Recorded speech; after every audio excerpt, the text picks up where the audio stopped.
क्या पढ़ेंगे? अपवर्तन का प्रयोग। प्रकाश का अपवर्तन किस प्रकार से होता है उसको हम एक प्रयोग के माध्यम से समझेंगे। इसके माध्यम से समझेंगे बेटा। आप सभी प्रयोग देखने के लिए तैयार हो? Yes sir. आप सभी लोग तैयार हो गया? Yes sir. ठीक है, तो हम एक प्रयोग करेंगे। हमारे पास क्या है दिखाई दे रहा है आपको? ये क्या है? ये कैसा कागज है? चौकोर। और किस रंग का है? सफेद। किस रंग का है? सफेद। हमने इसको रख दिया स्टूल के ऊपर और मेरे पास एक उपकरण है जिसको विज्ञान की भाषा में कांच की मोटी सिल्ली कहा जाता है। दिखाई दे रहा है सबको? Yes sir. क्या है ये? कांच की मोटी सिल्ली। कांच की मोटी सिल्ली। इसको हमने कागज के कहाँ रख दिया? बीचों बीच। कागज के बीचों बीच रख दिया। अब इस कागज के बीचों बीच रखने के बाद में मैं इसके चारों तरफ एक बॉर्डर बना रहा हूँ। क्या बना रहा हूँ? बॉर्डर। बन रहा है क्या? Yes sir. ये बॉर्डर बनाने के बाद मैं आपको दिखाऊंगा कि बॉर्डर बना है अथवा नहीं बना है। अब मैंने इस कांच की सिल्ली को हटा दिया। अब आपको दिखाई दे रहा है बॉर्डर? Yes sir. दिखाई दे रहा है? Yes sir. वापस हम इस कागज को यहाँ रखते हैं और रखने के बाद में इस सिल्ली को उसी बॉर्डर के बीचों बीच हमने क्या कर दिया? रख दिया। दिख रहा है आपको? Yes sir. अब मैंने एक काल्पनिक लाइन खींची है, वो भी किस लिए? कि हम उस लाइन के माध्यम से प्रकाश को भेज सकें। तो मैं यहाँ पर एक काल्पनिक लाइन खींच रहा हूँ। किस पर? कांच की सिल्ली के किनारे पर। ठीक है, खींच दिया। yes, ये देखो इस प्रकार से खींच दिया हमने। दिख रहा है क्या? yes, दिख रहा है? yes, अब वापस कांच की सिल्ली को हमने यहाँ पर रख दिया। रख दिया?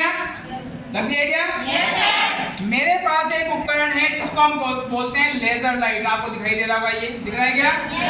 yes, लेजर लाइट है।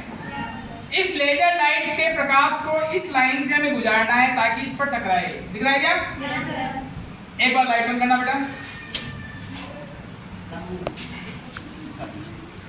इस लेजर लाइट के माध्यम से अब देखिए मैं इस लाइन के ऊपर ये प्रकाश डाल रहा हूँ। दिख रहा है क्या आपको? yes, sir। लाइन पे जा रहा है। ये देखो ये बिंदु दिखाई दे रहा है क्या? हाँ सर। सबको दिख रहा है? हाँ सर। अब उस तरफ ये बिंदु, ये वाला बिंदु कहाँ दिखाई दे रहा है? उस मार्कर से निशान बना दो आप।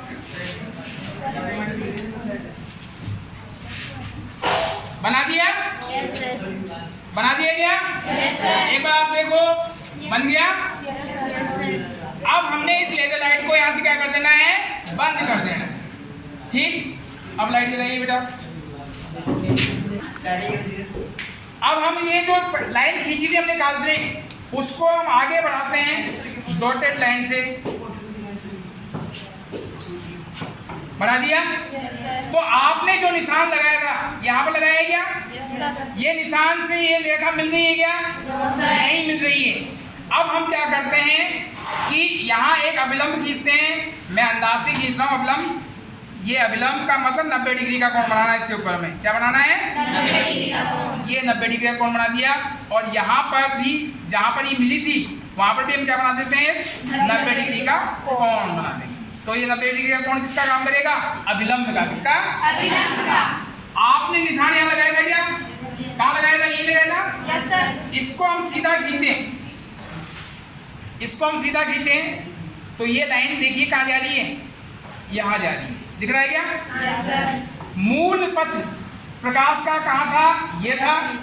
इसको जाना था यहाँ पर, लेकिन यहाँ से न जाकर कहाँ से जा रही है? यहाँ पर जा रहा है क्या? yes, अब इन दोनों को मिलाएं अपन। किसको? इस बिंदु को, इस बिंदु को। तो आप देखेंगे कि प्रकाश की किरण क्या है?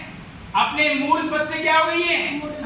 मुड़ गई है। मुड़ गई है क्या? yes, sir। विस्तृत हो गई है? yes, sir। इस क्रिया को क्या कहेंगे हम? अपवर्तन। जब प्रकाश एक माध्यम से दूसरे माध्यम में प्रवेश करता है तो प्रकाश के वेग में परिवर्तन के कारण प्रकाश अपने मूल पथ से विचलित हो जाता है। इसी क्रिया को हम क्या बोलते हैं? अपवर्तन। ठीक है? yes, sir। प्रयोग समझ में आ गया आपको? yes, sir।